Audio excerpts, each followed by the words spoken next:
Auto பாரு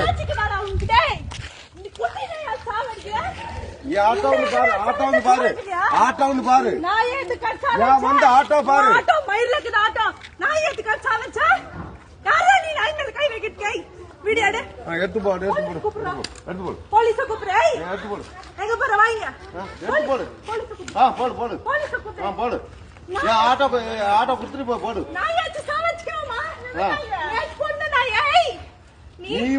நீ வந்து ஆட்டோ பாரு ஆட்டோ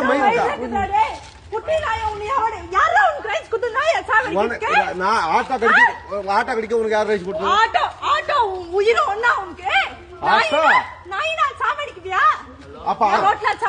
ஒரு 1 to 1.5 மாசத்து ஒரு சின்ன குட்டி வெள்ளை கலர் ஒரு அழகான பப்பி அவனோட ஆட்டோவில் வந்து அதை படுத்துருச்சு அப்படின்னு சொல்லி அந்த குட்டி நாயை வந்து அடிச்சே கொண்டுட்டான். நீங்க நினைச்சு பாருங்க எவ்வளோ ஒரு இதுல இப்போ நம்ம சின்ன பிள்ளைங்க வீட்டுல எல்லாம் இருக்கும். ஒரு வயசு வரைக்கும் அவங்க பண்ணாத அட்டூழியம் கிடையாது, அவ்வளோ சேட்டைங்க அவ்வளோ நாட்டி பண்ணுவாங்க.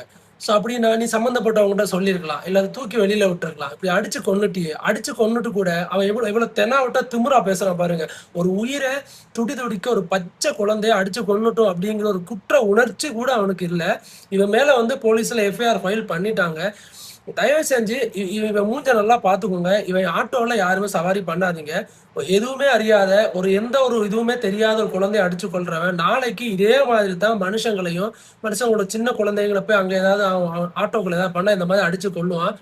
கொண்டுட்டே ஆட்டோ பாரு அப்படின்னு சொல்லுவான். ஸோ இவனை மாதிரி ஆளுங்கள் எல்லாம் நிஜமா சொல்றேன், இவனுக்கு மாதிரி ஆளுங்கள் எல்லாம் வந்து குறைந்தபட்சமா அவனுங்களை வந்து ஒரு 6 மாசம் 1 மாசமாவது அவனுக்கு வந்து சிறையில இருக்கணும். அந்த உயிரை கொன்றதுக்கான அந்த வலியை அவனுங்க அனுபவிக்கணும். அது எவ்வளவு துடிக்குது, அது எவ்வளவு துடிச்சு இறந்து போகும். பார்க்கும் போதே அவ்வளோ கஷ்டமா இருக்கு நமக்கு. நினைச்சு பாருங்க, நமக்கே எவ்வளவு கஷ்டமா இருக்கும்னா அதை ஃபீட் பண்ற அவங்களுக்கு எவ்வளவு கஷ்டமா இருந்திருக்கும் அந்த நேரத்துல. ஒரு மாசத்துக்குட்டி அதுக்கு என்ன தெரியும்? 1 மாசத்துக்குட்டி என்ன தெரிய போகுது?